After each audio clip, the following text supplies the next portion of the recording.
성경에는 수많은 인물들이 등장하는데 그 성경의 인물 중에 생각하면 생각할수록 참 안타까움을 자아내는 인물들이 있습니다. 요즘에 그 중에 한 명은 바로 이스라엘의 초대 왕이었던 사울 왕입니다. 저희가 큐티를 하면서도 요즘에 계속 사울 왕이 등장하고 또 큐티 본문으로 저희가 새벽 설교를 하기 때문에 요즘에 계속 이 사울 왕에 대한 이야기를 저희가 묵상을 하고 있죠.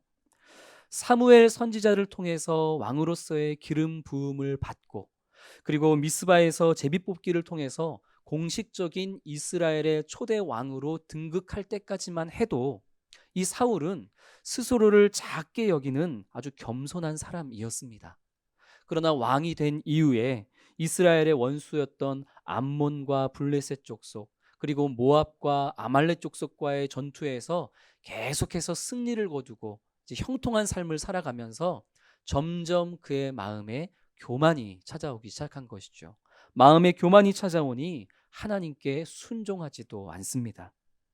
결국 하나님은 불순종하는 사울을 떠나버리셨고 하나님의 영이 떠난 자리에 악한 영이 찾아와 그 악령으로 인해 사울은 평생을 번뇌하고 그리고 다윗을 질투하다가 결국 끝끝내 스스로 목숨을 끊어버리는 그런 비참한 최후를 맞습니다. 너무 안타깝죠. 신약의 인물 중에서도 참 안타까운 인물이 있습니다. 예수님의 12제자 중에 한 명이었던 누구죠? 가룟 유다죠. 가룟 유다는 그 누구보다도 가장 가까이에서 메시아이신 예수님을 만나고 보는 그런 엄청난 영광과 은혜를 누린 자 아니겠습니까? 뿐만 아니라 3년 가까운 시간 동안 그 메시아 되신 예수님과 동고동락하며 하나님의 아들로서 예수님이 행하시는 그 모든 일들을 가장 가까이에서 지근거리에서 경험하는 그런 은혜의 사람이었던 것이죠.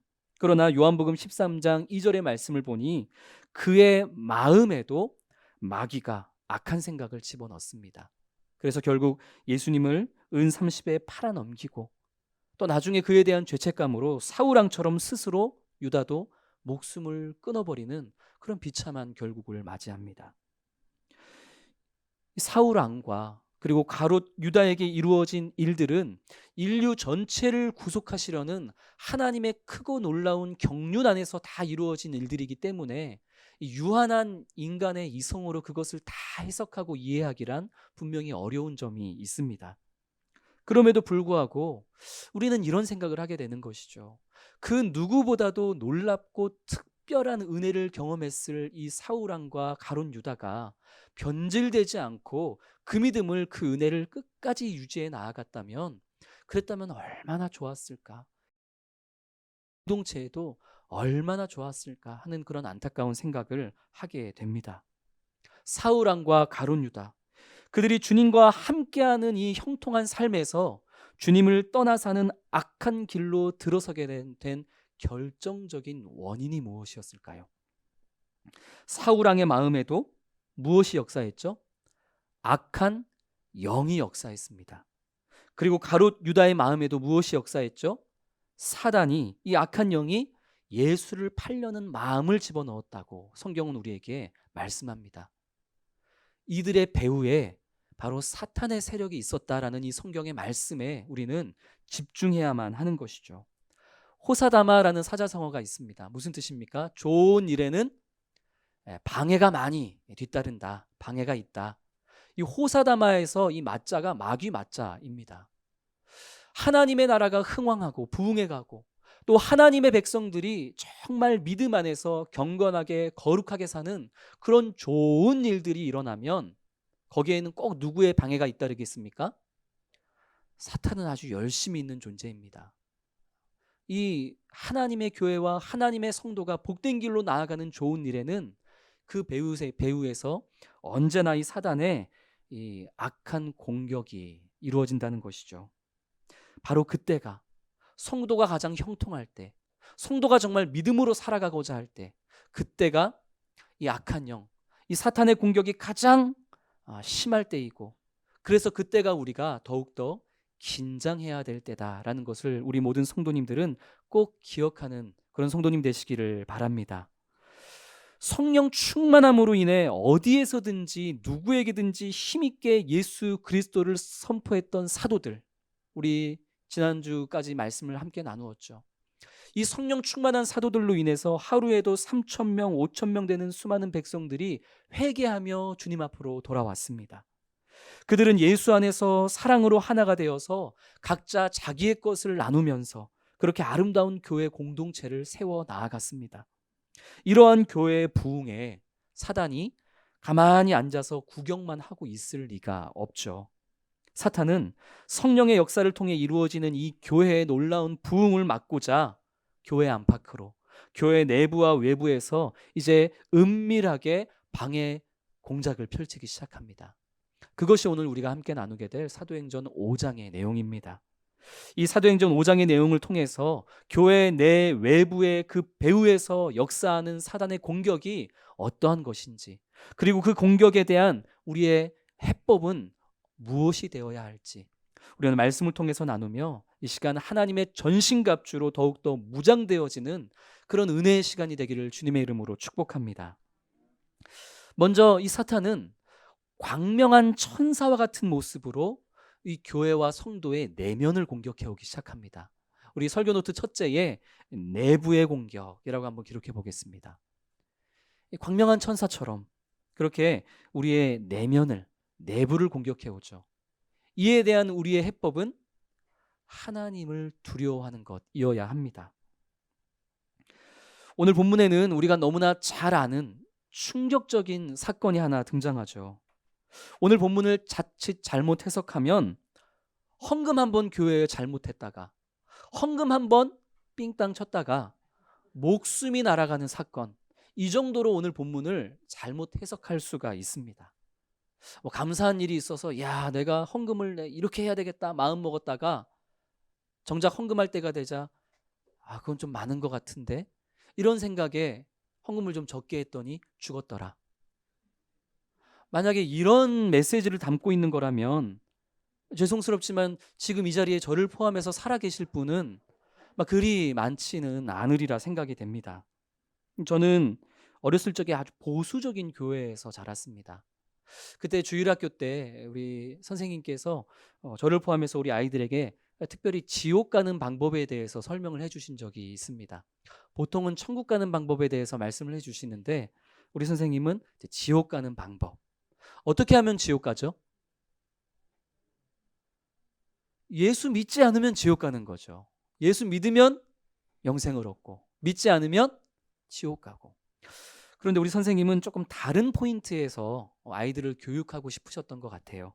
그래서 말씀하시기를 주일에 오락실 가면 지옥 갈 확률이 꽤 높아지고, 더군다나 주일에 부모님이 교회 가서 헌금하라고 주신 돈을 삥땅 치면 지옥 갈 확률이 아주 높아진다, 이렇게 말씀하셨는데, 그 교회 목사 아들이었던 저는 부모님이 헌금하라고 주신 돈을 가지고 그 돈으로 주일에 오락실을 갔으니 이거는 거의 지옥행 급행 열차를 매주 타는 것과 마찬가지인 영혼이었죠. 그래서 지옥을 가야 한다면 저는 정말 골백 번도 더 죽어야 하는 그런 영혼입니다. 그러나 오늘 본문이 말씀하고 있는 바는 그런 의미는 아닙니다. 오늘 본문에 두 사람이 등장하죠. 남편 아나니아, 그리고 아내 삽비라. 이 부부가 자신들의 땅을 팔아서, 자신들의 소유를 팔아서 사도들의 발 앞으로 가지고 옵니다. 교회에 헌금을 했다는 것이죠. 그런데 2절 말씀을 보니 이 부부는 아마도 서로 협의를 한 상태에서 땅판값의 전부가 아니라 땅판값의 일부는 좀 본인들이 쓰고자 감춰두고 나머지 일부만 교회에 헌금을 하기 위해 사도들의 발 앞에 가지고 온 것입니다.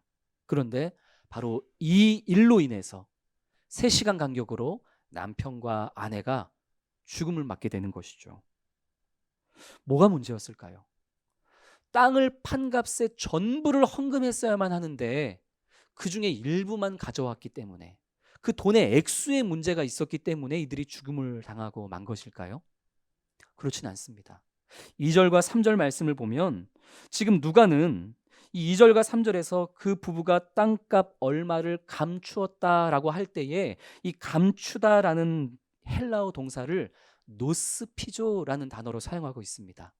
이 노스피조라는 이 단어는 누구의 돈을 가로채다, 횡령하다, 그리고 빼돌리다, 이런 의미로만 사용되는 단어입니다.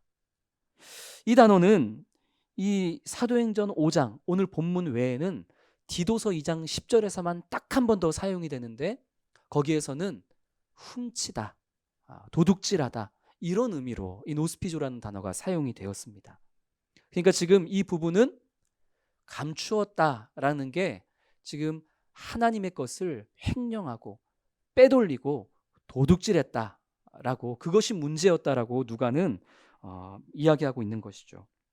아나니아와 삽비라는 아마도 땅을 팔기 이전에 교회와 약속을 했을 것입니다.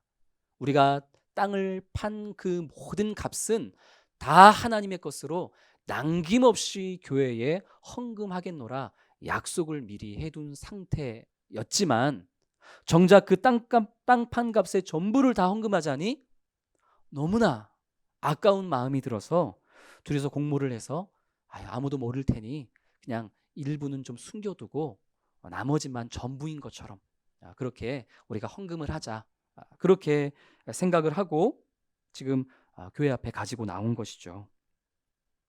이 아나니아와 삽비라의 마음이 너무나 이해가 되죠. 저만 이해가 됩니까? 저는 이해가 돼요. 만약에 아나니아와 삽비라가 자신들의 이 연약하고 부끄러운 마음을 솔직하게 사도들에게 이야기했다면 아마 큰 문제가 일어나진 않았을 것입니다. 오히려 같이 기도했겠죠. 그 연약하고 부족한 마음을 위해서. 그러나 아나니아와 삽비라는 부끄러워하지 않았습니다. 개의치 않았습니다. 오히려 진실을 숨긴 채 마치 자신들은 약속한 대로 땅판 값의 모든 것을 다 가지고 와서 하나님께 드리는 것처럼 그렇게 당당하게 교회와 사도와 성도들과 공동체를 속이려 했던 것이죠. 우리 3절과 4절 말씀을 같이 읽겠습니다. 베드로가 이르되 아나니아야, 어찌하여 사탄이 내 마음에 가득하여 내가 성령을 속이고 땅값 얼마를 감추었느냐. 땅이 그대로 있을 때에는 내 땅이 아니며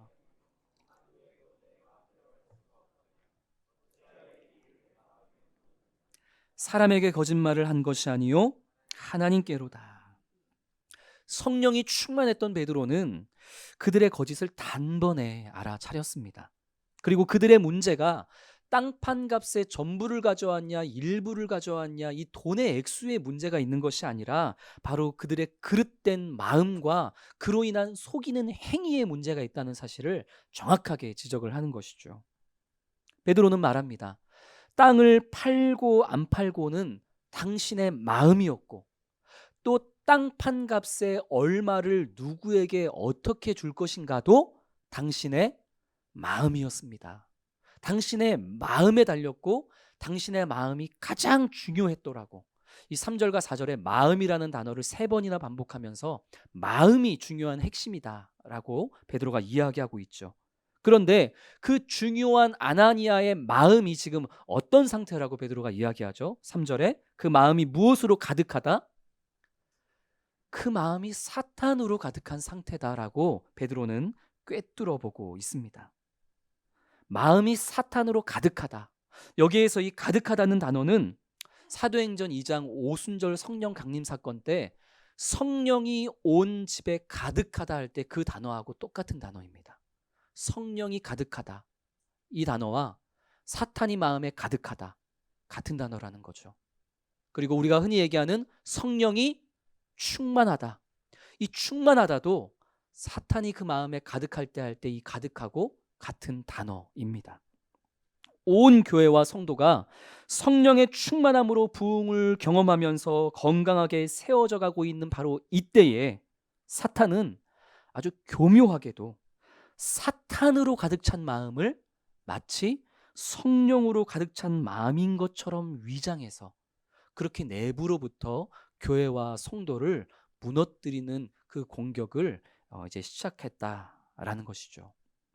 누가는 사도행전 2장 42절부터 47절까지의 말씀, 그리고 사도행전 4장 32절부터 37절까지의 말씀을 통해서 믿는 성도들이 각자의 재산과 소유를 팔아서 교회 안에 있는 가난한 성도들의 필요를 다 채워주었고, 그래서 교회 안에 가난한 사람이 한 사람도 없었더라라는 말을 2장에서도 4장에서도 똑같이 반복해서 강조합니다.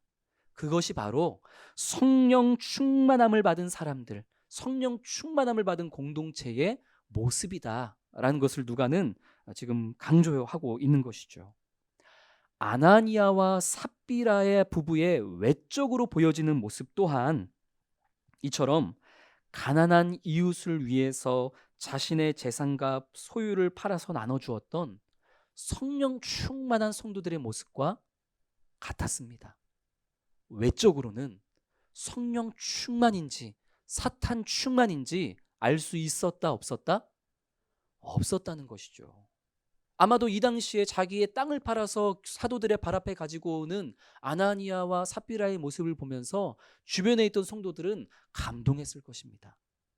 그러나 사람은 속일 수 있지만, 사람은 외면을 보지만 우리 하나님은 무엇을 보시죠?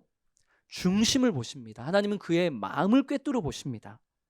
두 사람의 마음, 아나니아와 삽비라의 마음은 하나님께 인정받고자 하는 마음이 아니라 그저 주변에 있는 사람들에게 좋은 평판을 얻고자 하는 명예 욕망이 가득하다는 것을, 감사와 기쁨으로 하나님께 드리는 것이 아니라 아까운 마음으로, 억지스러운 마음으로, 인색함으로 지금 헌금을 드리고 있다는 것을, 그리고 남을 속여서라도 내가 원하는 것은 얻고야 만다는 그런 그릇된 욕망이 그 부부의 마음에 가득함을, 사탄이 주는 그 죄악된 생각들로 그들의 마음이 가득함을 하나님은 보셨던 것이죠.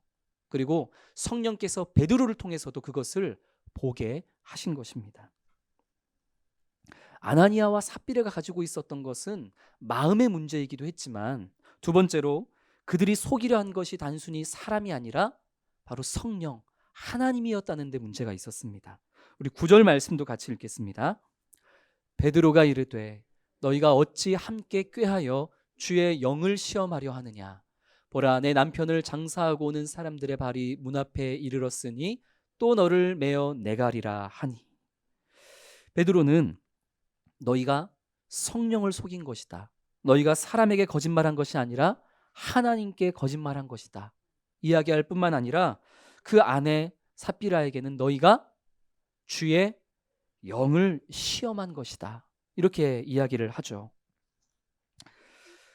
아나니아와 삽비라는 분명 그렇게 생각했을 것입니다. 아니, 우리가 강도질을 한 것도 아니고 우리가 사람을 죽인 것도 아니고, 그리고 물론 우리가 약속을 어기기는 했지만, 아니 헌금 안 하는 것보다 어쨌든 간에 액수를 줄였더라도 헌금한 것이 훨씬 나은 거 아닌가? 이게 그렇게 큰 죄인가?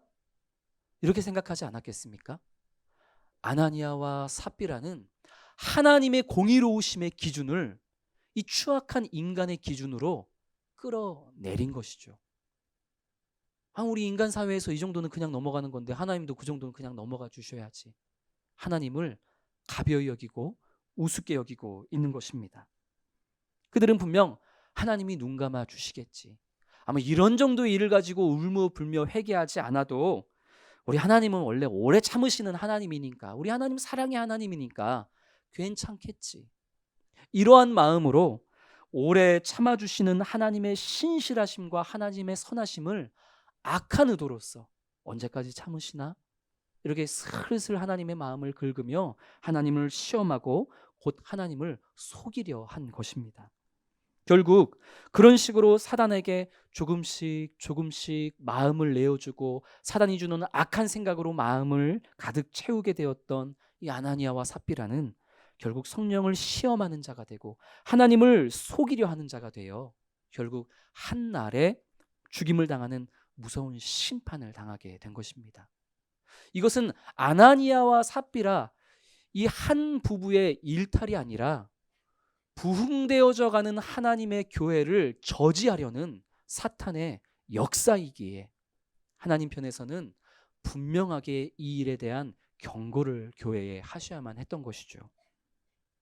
한참 부흥을 경험하던 이 초대교회에 이런 충격적인 사건이 생기니 어떤 일이 일어났겠습니까?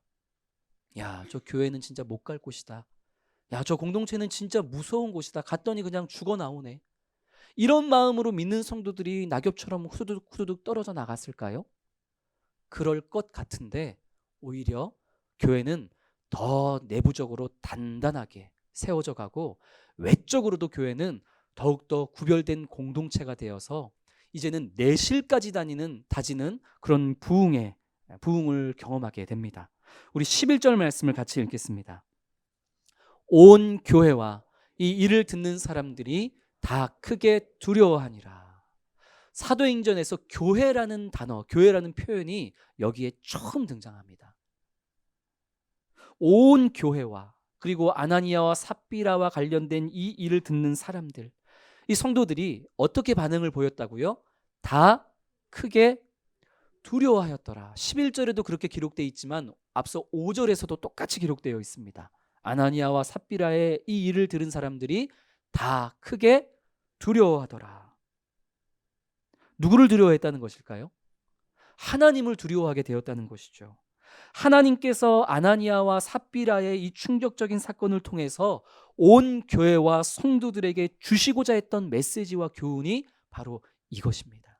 하나님을 두려워해야 한다는 바로 그 메시지인 것이죠. 두려워하다. 이 헬라어 단어 포보스는 우리가 너무나 잘 아는 단어입니다. 두려워하다 곧 무엇이죠? 경외하다. 이 하나님을 두려워했다라는 것은 하나님을 경외하게 되었다라는 것입니다. 두려워함과 동시에 공경하다 이런 뜻이죠.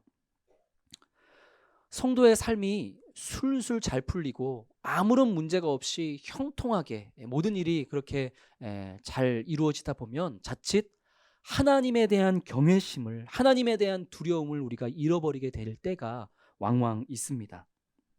모든 이 잘 되는 일들이 다 내 노력과 내 열심의 결과인 것처럼 생각이 되죠. 굳이 하나님께 도움을 의탁하지 않아도 그냥 일이 잘 될 것 같습니다. 그러니까 하나님을 찾을 필요도 별로 못 느끼죠. 그러다 보니 하나님께 내 시간과 내 물질을 드리는 것도 어느 순간부터는 아깝게 생각이 되고 인색하게 여겨지게 됩니다. 그렇게 하나님에 대한 두려움과 경외감을 잃어가면서 우리의 마음을 사단에게 열어주게 되는 것이죠. 그렇게 사탄은 우리의 형통을 틈타서 우리의 마음을 공격해 옵니다. 그래서 성도는 특별히 모든 일이 형통할 때, 특별히 내가 정말 믿음으로 경건하게 살아가야겠다고 결단할 때, 그때 더욱더 하나님을 두려워하고 경외하는 마음을 단단히 붙잡고 살아가야만 합니다. 감히 사람이 이 두려움과 경외의 대상이 될 수 없고 되어서도 안 되죠. 그렇지만 참 조심스럽게 말씀드리는데 저희 집 개가 저를 이 두려움과 경외의 대상으로 좀 생각을 하고 있는 것 같습니다. 저희 집 개는요, 제 아내와 저희 아이들을 얼마나 우습게 여기는지 모릅니다. 아무리 뭐라고 얘기해도 큰 소리를 쳐도 심지어 때려도 저희 집 개는 제 아내와 아이들의 말은 귓등으로도 듣지 않습니다. 다만 제 말, 제가 큰 소리 치지 않아도 하지 마, 그만해, 짖지 마, 이리 와, 요 정도로만 얘기해도 저희 개는 그 즉시 충성스럽게 제 말에 순종합니다. 왜 그럴까요? 저 어른 남자 주인의 뜻을 거스르면 나에게 곧 무서운 진노와 심판이 있을 것이다. 두려워하는 것이죠. 저희 개는 저를 두려워하기 때문에 결코 저를 우습게 여기거나 저를 속이려 하지 않습니다. 저희 개는 제 앞에서 얼마나 정직한지 모릅니다. 두려워하기 때문이죠. 그러나 저희 개가 마냥 저를 두려움의 존재로만 여기지는 않습니다. 작년이었는지 재작년이었는지 저희 개가 아주 심하게 아팠던 적이 있어요. 얼마나 아팠는지 이 개가 허리도 못 펴고 막 끙끙 앓으면서 고통스러워하는데 그 힘든 중에 자기를 가장 예뻐하는 제 아내에게 가지도 않고 아이들에게 가지도 않고 가장 두려워하는 존재인 저에게로만 와서 안아달라고 제 안에서만 쉼을 얻으려고 하는 거예요. 두려운 존재지만 그러나 저 두려운 존재가 또 나를 사랑하고 또 내가 가장 어려울 때 뭔가 나를 가장 크게 도와줄 수 있을 것이라는 그런 이 개 나름대로의 신뢰가 저에게는 있었던 것이죠. 그래서 저는 이 개가 얼마나 예쁜지 모릅니다. 예. 적어도 제가 저희 집 개한테만큼은 그런 존경을 받는 사람인 것이죠. 하물며 하나님 앞에서 우리의 하나님을 경외하는 모습은 어떠해야 하겠습니까? 아나니아와 삽비라에게 그리하셨던 것처럼 우리 하나님은 언제라도 우리의 생명을 당장이라도 앗아가실 수 있는 심판자이시고 절대자이시지 않습니까? 그 하나님을 두려워할 때 어떻게 그 하나님을 우습게 여기고 어떻게 하나님을 감히 속이려 할 수 있겠냐는 말입니다. 하나님을 두려워한다면 말이죠. 우리 하나님이 두렵기만 합니까? 우리 하나님은 우리의 생명을 앗아가실 수 있는 분이시지만 그러나 이미 우리에게 생명을 주신 분이고 또 우리에게 영원한 생명을 주시기 위해서 당신의 가장 소중한 독생자 아들 예수 그리스도를 우리에게 내어주신 사랑과 은혜의 하나님이십니다.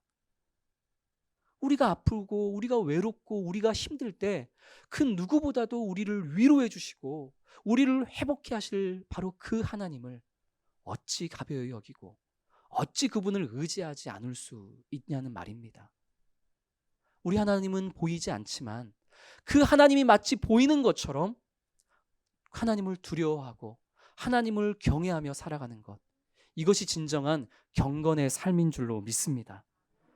우리가 보이지 않는 하나님을 마치 보이는 것처럼 두려워하고 경외하며 살아가는 것, 그것이 우리의 마음을 틈타 악한 생각을 넣어주려는 그런 사탄의 내부의 공격을 가장 확실하게 막을 수 있는 유일한 해법임을 기억하면서 하나님을 두려워하고 하나님을 경외하는 매일의 삶으로 사탄에게 어떤 틈도 주지 않는 우리 모든 성도님 되시기를 주님의 이름으로 축복합니다.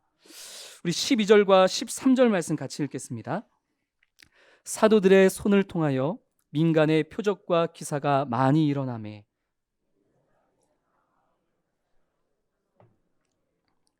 그 나머지는 감히 그들과 상종하는 사람이 없으나 백성이 칭송하더라. 12절 말씀을 보니 아나니와 삽비라의 사건은 오히려 믿는 사람들로 하여금 마음을 같이 하여서 합심하여서 하나님을 경외하는 계기가 되었다고 합니다. 믿는 사람들에게만 선한 영향력이 된 것이 아니라 13절에 보니까 그 나머지, 이 나머지는 믿지 않는 나머지 사람들을 얘기하는 거죠. 이 믿지 않는 이들로부터도 교회가 어떤 공동체인지를 확실하게 구분짓게 하는 그런 계기가 되었다고 말합니다. 믿지 않는 자들이 감히 믿음의 공동체인 교회와 상종하지 않았다라고 하죠. 그런데 상종하지 않으면서도 교회 공동체를 어떻게 여겼다고요? 칭송하였더라. 칭찬하고 찬양했더라. 그러니까 교회와 상종을 하지 않는데 아유, 저 공동체는 진짜 나쁜 공동체야, 우스운 공동체야, 별로인 공동체야, 교회 공동체를 이렇게 가벼이 여겨서 상종하지 않았다라는 게 아니라 저들이 믿는 하나님은 진짜 살아계신 것 같아. 아니, 나 같은 사람이 정말 저런 거룩한 공동체의 일원이나 될 수 있을까? 나 같은 죄인이 괜히 꼈다가 나도 죽임 당하는 거 아닐까? 그들도 거룩하신 하나님 앞에서 두려움을 느꼈다는 거죠. 그래서 교회 공동체를 칭송하면서도 감히 교회 공동체를 욕하지도 못하고 감히 교회 공동체에 발을 들여놓을 만한 생각도 하지 못했다라는 거죠. 하나님을 두려워하고 하나님을 경외하게 됨으로 말미암아 교회가 내부적으로도 결속하게 되고 교회가 외부적으로도 인정을 받는 진정한 성숙한 부흥을 이룰 수 있게 되었다라는 것입니다. 사랑하는 성도 여러분, 우리가 이처럼 하나님을 두려워하는 삶을 살 때, 하나님을 경외하는 삶을 살 때, 그때 교회와 성도의 내면과 외면은 건강한 부흥을 체험하게 될 줄로 믿습니다. 우리의 내면을 흔들어 놓으려는 그 사탄의 그 전략은 오히려 자충수가 되어져 버리고 마는 것이죠. 우리 이것을 기억하면서 언제나 하나님을 경외함을 잃지 않는 성도님 되기를 소망합니다. 이러한 사탄의 내부의 공격이 먹혀들지 않고 오히려 교회가 부흥하는 역사가 일어나자 이제 사탄은 전략을 바꿉니다. 내부의 공격은 안 되겠다. 그래서 이제 외부로부터 공격을 다시 시작합니다. 우리 설교 노트 둘째에 외부의 공격이라고 한번 적어보겠습니다.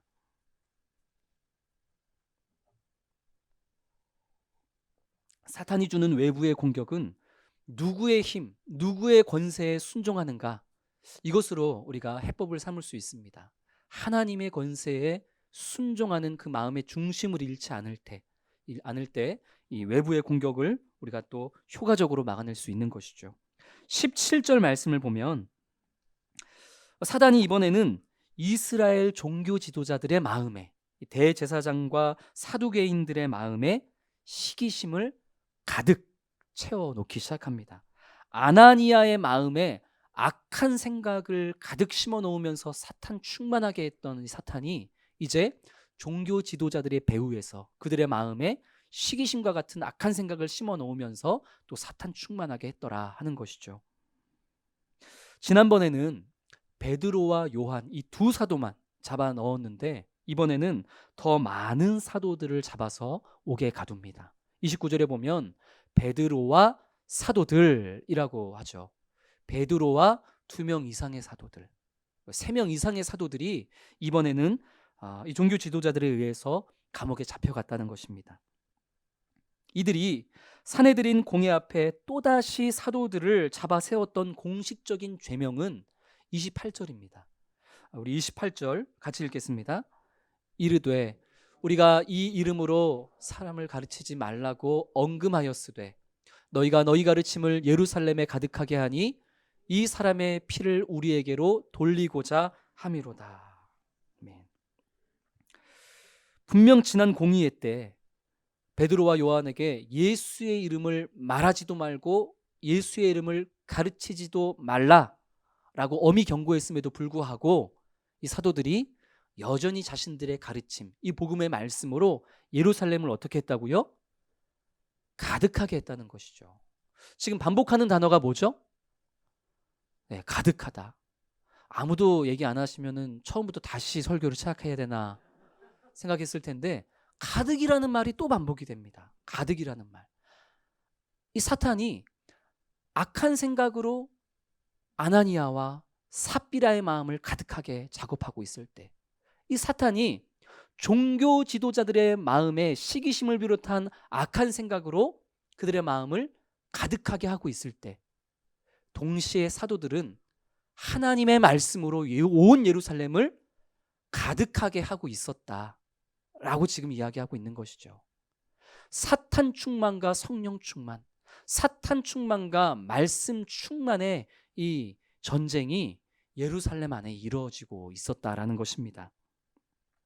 이러한 갈등에서 우위를 점하고자 했던 사탄은 사내들인 공회가 가진 그 세상의 힘, 그 세상의 권력과 권세를 가지고 사도들을 강하게 압박하면서 그들의 숨통을 조여오는 그런 전략을 선택합니다.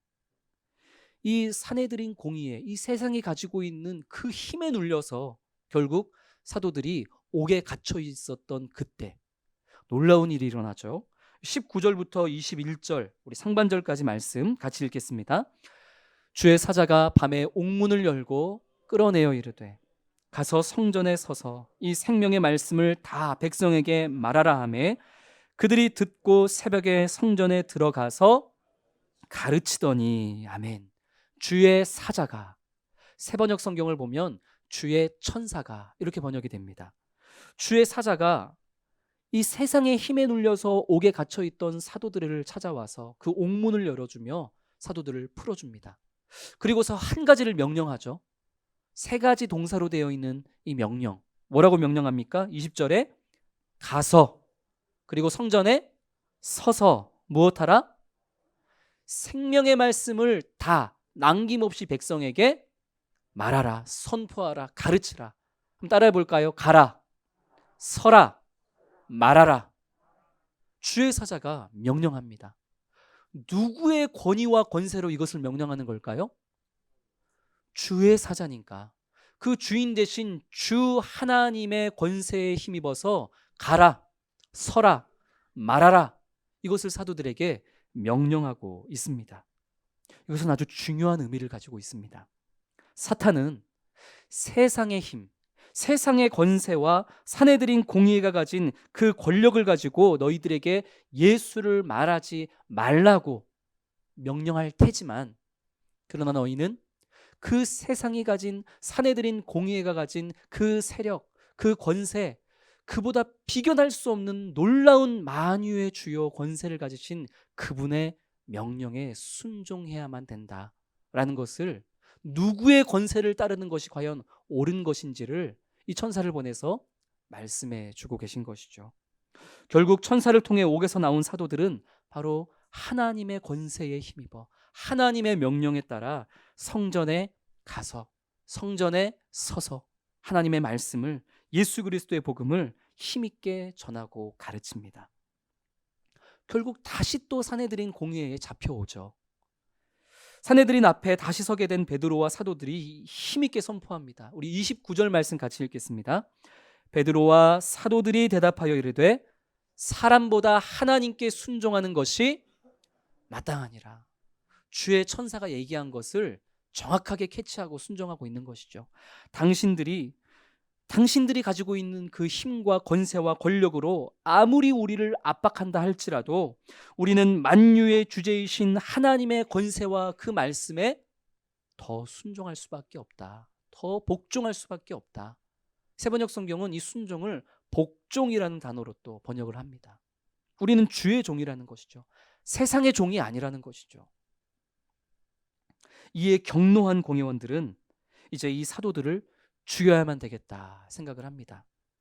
그때 이 사내들인 공회원 중에 한 명이요, 당시 모든 백성들에게 존경을 받던 율법 학자이자 바리새파 사람인 가말리엘이라는 사람이 자리에서 일어나 한 가지 제안을 합니다.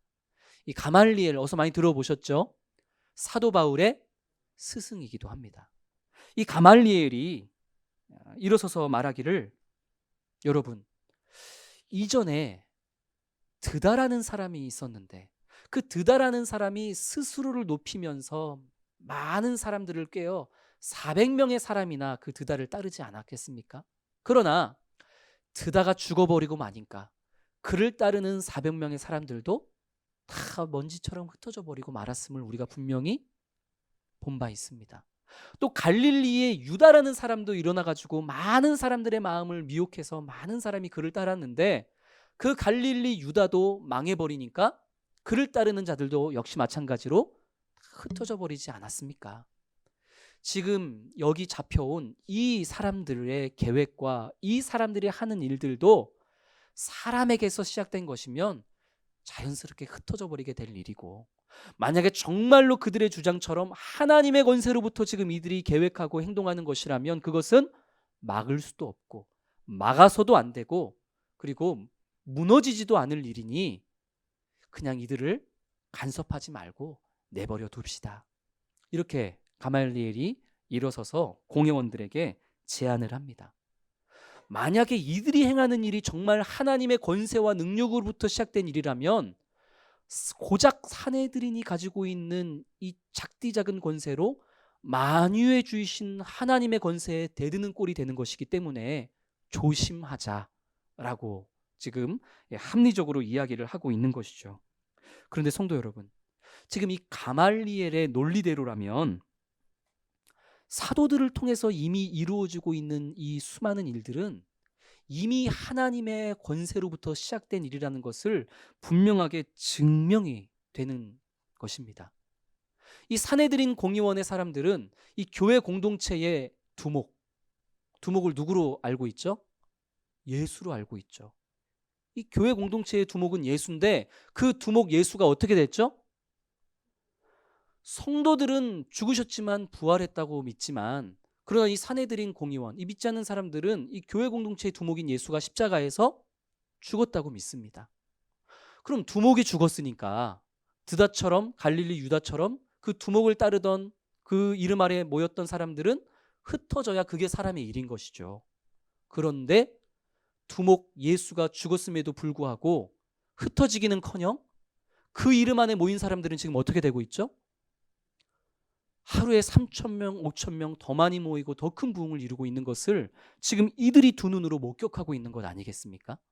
그러니까 가말리엘은 지금 눈앞에 이루어지고 있는 이 일이 이미 하나님의 권세로부터 이루어지는 일이라는 것을 오히려 분명하게 선포하고 있는 꼴입니다. 그럼에도 불구하고 이들은 그것을 인정하지는 못하고 있는 것이죠. 가말리엘의 제안에 나머지 공회원들이 설득은 됐습니다. 설득이 돼서 사도들을 풀어주기는 풀어주는데 이번에는 그냥 풀어주지 않고 어떻게 풀어주죠? 채찍질을 한 후에, 매질을 한 후에 성도들을 풀어줍니다. 저는 엉뚱하게 이제 이런 말씀을 보면 이제 그게 궁금해지는 거예요. 몇 대 맞았을까? 몇 대 맞았을까요? 몇 대 맞았는지는 성경에 기록되어 있지 않지만, 그러나 아마도 아까 우리 누가 지금 말씀하셨네요. 아마 많이 맞았을 거라고. 당시 유대법에 재판에서 가장 많이 때릴 수 있는 대수가 정해져 있었습니다. 40에 하나 가만매. 예. 그래서 아마 분명히 사도들은 유대법에 따라서 40에 하나 가만매를 맞고 풀려났을 것입니다. 이건 우리가 고등학교, 중학교 때 선생님한테 그냥 몇 대 맞는 수준이 아니라 온몸이 피투성이가 되는 정도의 그런 매질을 당한 것이죠. 그럼에도 불구하고 하나님의 크신 권능과 권세 아래 있는 이 사도들은 결코 이 세상의 힘 앞에, 이 사내들인 공의의 권세 앞에 굴복하지 않습니다. 우리 41절과 42절 말씀을 우리 마지막으로 같이 읽겠습니다. 사도들은 그 이름을 위하여 능력받는 일에 합당한 자로 여기심을 기뻐하면서 공의 앞을 떠나니라.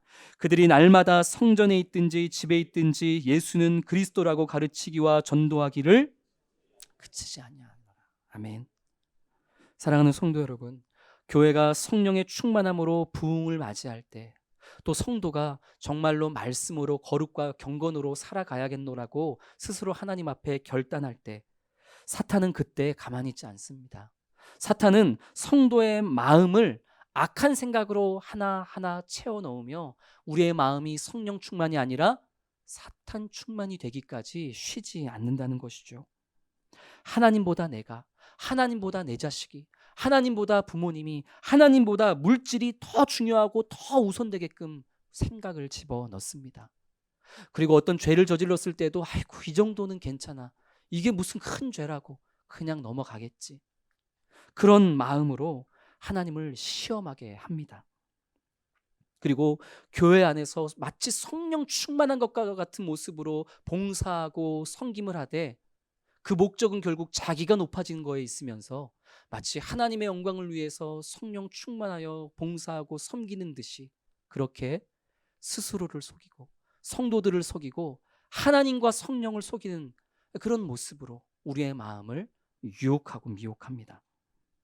이러한 내면을 공격하는 이 사단의 공격은 오직 무엇으로만 우리가 효과적으로 막아낼 수 있다 말씀드렸습니까?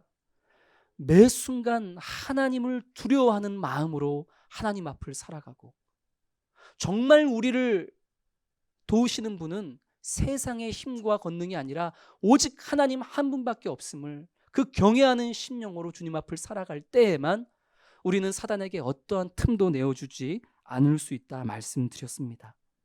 내부의 공격이 먹혀들지 않으면 사탄은 이 세상이 가지고 있는 힘과 권세와 권력을 가지고 우리의 숨통을 죄어 옵니다.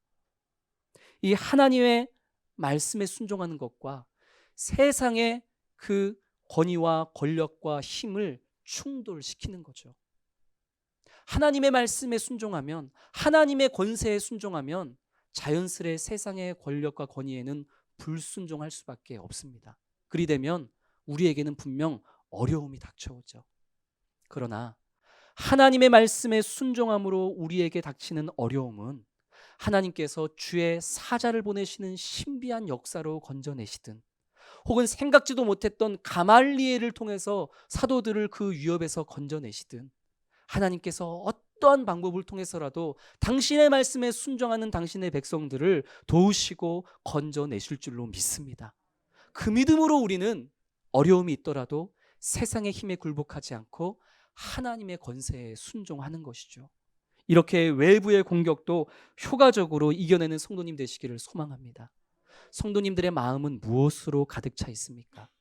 세상의 힘과 하나님의 권세와 말씀이 충돌할 때 우리 성도님들은 무엇에 더 큰 영향을 받고 계십니까?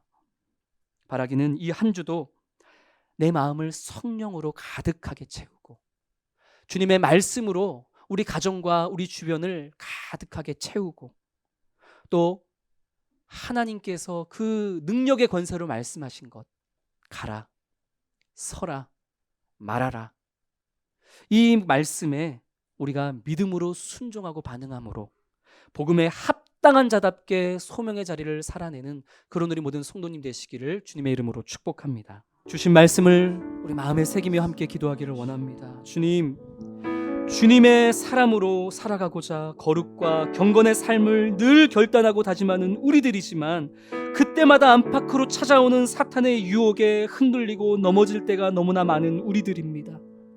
주님, 우리의 마음에 악한 생각을 넣으려는 사탄의 수많은 계략을 오직 매 순간마다 하나님을 두려워하며 경외하는 그 마음의 중심으로 이겨내는 우리가 되어지게 하여 주시옵소서. 또한 사탄은 세상이 가지고 있는 힘과 권세로 말미암아 우리의 신앙을 억누르려 하지만 그보다 더 높이 계신 하나님의 권능, 그 비견할 수 없는 하나님의 역사하시는 능력에 힘입어서 주의 말씀에 순종하는 삶을 살아가는, 또 주의 말씀에 순종함으로 어려움을 당한다 할지라도 그 어려움에서 주님이 우리를 능히 건지시리라는 그 확고한 신뢰로 살아가는 우리 모든 성도들이 되게 하시고 그런 나 자신이 되어지게 하여 주십시오. 우리 이러한 간절한 소망의 마음을 담아 함께 기도하겠습니다.